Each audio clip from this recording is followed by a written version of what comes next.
RCB और विराट की मुश्किलें बढ़ने वाली हैं। अगर बात की जाए जिस तरीके से मीडिया में खबरें आ रही हैं, जिस तरीके से कोर्ट में, कर्नाटका के कोर्ट में हलफनामा दिया गया है सरकार की तरफ से, उसमें विराट को भी जिम्मेदार बताया गया है प्रशासन के साथ साथ।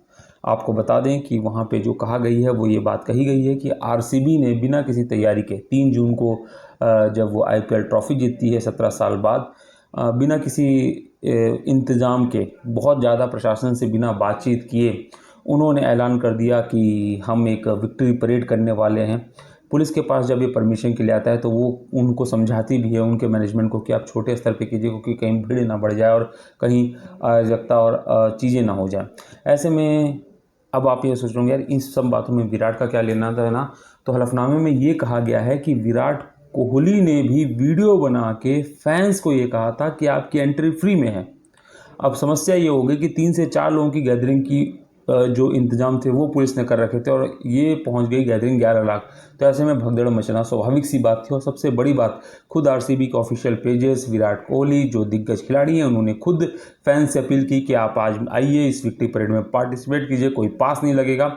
यहाँ तक तो तब भी ठीक था। उसके बाद 3 साढ़े 3 बजे जब भीड़ बढ़ते देखा तो आरसीबी ने ये कहा कि मैदान के अंदर, चिन्नास्वामी मैदान के अंदर जाने के लिए पासेस चाहिए होंगे। अब 3 बजे जब पासेस की बात आई तो इससे भगदड़ और मची। यहाँ तक कि 7 पुलिस वाले भी घायल हो गए क्योंकि जो हम कह सकते हैं थ्रू आउट एक बहुत क्लियर उनको नहीं मिला था। जो हम कहते हैं ना कि उनको नियम कानून नहीं दिए गए थे कि किस तरीके से भीड़ आएगी, किस तरीके से विक्ट्री परेड होगी। क्योंकि आपको बता दें कि ये पहले भी हम बता चुके हैं कि पुलिस ने बस वाली विक्ट्री परेड को रुकवा दी थी, क्योंकि उसने साफ मना कर दिया था कि हम इस भीड़ को, बस वाली विक्ट्री परेड को नहीं संभाल पाएंगे। उसके बाद ये होता है कि विक्ट्री को परेड को थोड़ा शॉर्ट किया जाता है और लोग मैदान में जाते हैं, जहाँ पे वहाँ पे डिप्टी जो सीएम हैं वो भी थे। अब ऐसे में कई सवाल जो सबसे बड़े कोर्ट में रखे गए हैं वो ये रखा गया कि प्राधिकरण की भी इसमें गलती है, क्योंकि उन्होंने स्पष्ट तरीके से ये बात नहीं कही कि किस तरीके से इस भीड़ को संभाला जाएगा, इस जश्न को ऐसा मनाया जाए कि लोग मौज भी लें, आनंद भी लें और किसी को कोई हानि नहीं पहुंचे।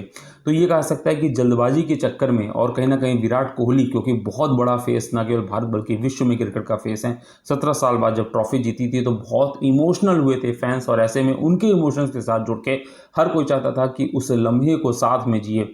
लेकिन उस वजह से उस साथ जीने, और कहीं ना कहीं जब उन्होंने ये चीज़ अपील की लोगों से, तो ये नहीं कहा कि अपनी सेफ्टी और सुरक्षा का ध्यान रखिए, जिसके चलते जो भीड़ आई उसमें भगदड़ मची और 11 से अधिक लोगों ने अपनी जान गंवानी पड़ी, जिसमें बच्चे और यंग एज के भी थे। और सबसे बड़ी बात, 44 से अधिक लोग घायल भी हुए, जिसमें 7 पुलिस वाले भी थे। तो अब मुश्किलें इसलिए बढ़ सकती हैं क्योंकि अगर कोर्ट में ये मामला गया है और कोर्ट भी अगर विराट को बुलाती है, आरसीबी को बुलाती है या फिर क्रिकेट एसोसिएशन को बुलाती है, तो यहाँ जवाबदेही बनेगी कि आखिर क्यों नहीं, जब हम सब जानते हैं कि भारत में क्रिकेट एक धर्म की तरह देखा जाता है, लोगों की जान से क्यों खिलवाड़ गया।